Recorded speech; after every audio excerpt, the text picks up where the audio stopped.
सुश्री इकरा चौधरी जी, please आप बोलिएगा। धन्यवाद सभापति जी। मैं सबसे पहले दाद देना चाहती हूँ इस बिल के टाइमिंग की कि अभी ईद की रौनक बुझी भी नहीं थी और हमारी जड़ों पर एक नया फरमान लाया गया। पहले उत्तर प्रदेश में मुसलमानों को नमाज पढ़ने पर रोक लगाई और फिर सौगात में ये बिल लाया गया। निसार में तेरी गलियों पे है वतन, जहाँ चली है रिवाजो गैर कि कोई ना सर उठाकर चल सके। मैं सभापति जी आपको ये बताना चाहती हूँ कि ईद के मौके पर एक विधवा महिला अपनी लड़की के साथ मेरे पास आई और उसने बताया कि वह एक वक्फ की प्रॉपर्टी में रहती है, वही उसके सर पर छत का काम भी करती है और उसकी रोजी रोटी भी वहीं से आती है। वो इस बिल को लेकर इतनी फिक्रमंद थी कि कहीं उससे वो उसकी संपत्ति ना छीन ली जाए। वो अकेली एक ऐसी महिला नहीं है, ऐसे लाखों लोग हैं जो वक्फ की गरीब महिलाएं जो वक्फ की संपत्ति से अपना रोजगार चला रहे हैं। और ये जो वक्फ बाय यूजर क्लॉज के हटाने से लाखों वक्फ की जायदाद अपना स्टेटस खो देंगी और लाखों लोग इसी तरीके के लोग सड़कों पर आ जाएंगे। वक्फ क्या है, वक्फ बाय यूजर क्या है? इसका ये मतलब है कि कोई जायदाद अगर सालों से दीन और भलाई के कामों के लिए इस्तेमाल हो रही हो तो वो खुद ब खुद वक्फ मानी जाएगी। हिंदुस्तान की अदालतों ने भी इस बात को तस्लीम किया है।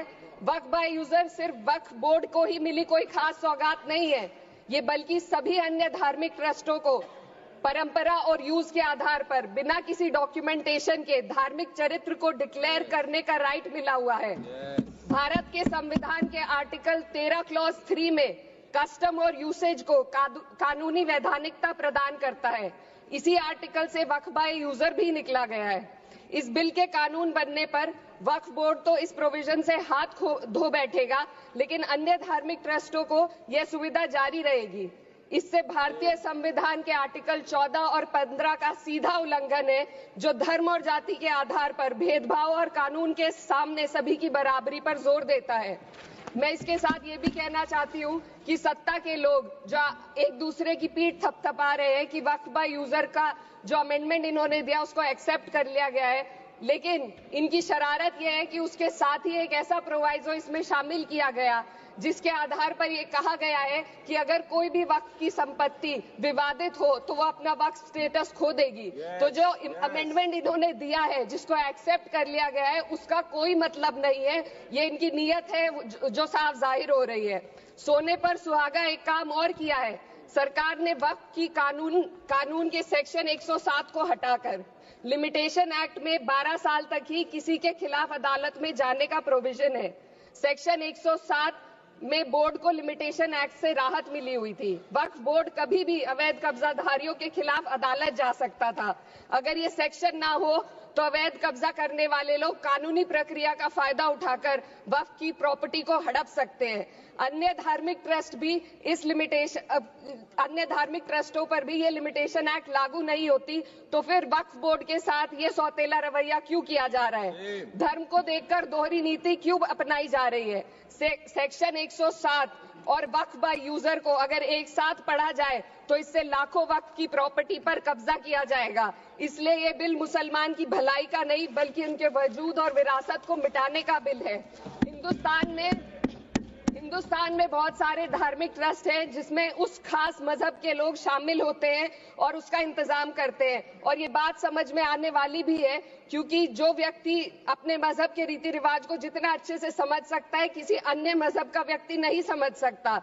आर्टिकल 26 क्लॉज 2 के तहत धार्मिक संप्रदायों को अपने मजहबी इदारों के एडमिनिस्ट्रेशन का हक देता है, लेकिन वक्फ बोर्ड के बारे में इसको उल्टा किया जा। Sir 2 minute sir please 2 minutes. सरकार इसे एक सेक्युलर बॉडी मान रही है और इसमें गैर मुस्लिमों को शामिल करने की बात कह रही है।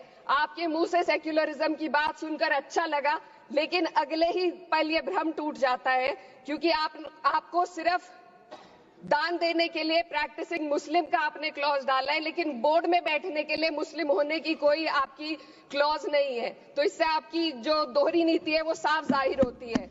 ये वही सरकार है जिसने राम जन्मभूमि ट्रस्ट में ये लिख दिया कि जिलाधिकारी भी अगर होगा तो हिंदू होना चाहिए।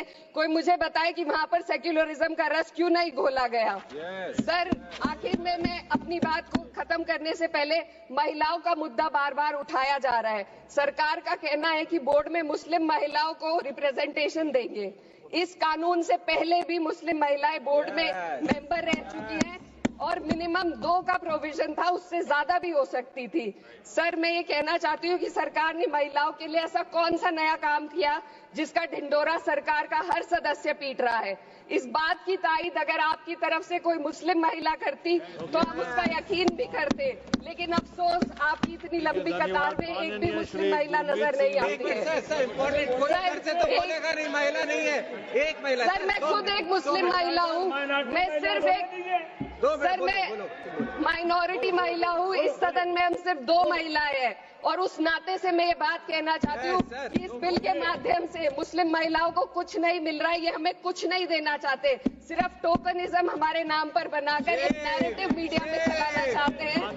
तो ये बिल मुसलमान की भलाई का नहीं, उनकी पहचान को मिटाने का है। सर, अंत में मैं बस यही कहना चाहती हूँ कि कागजों की कैद में बस नाम रह जाएंगे, वो जो हमारे थे सिर्फ दावे में रह जाएंगे। इस बिल के द्वारा मीठी ईद के जायके को कड़वा करना, यही असली सौगाते मोदी था। बहुत बहुत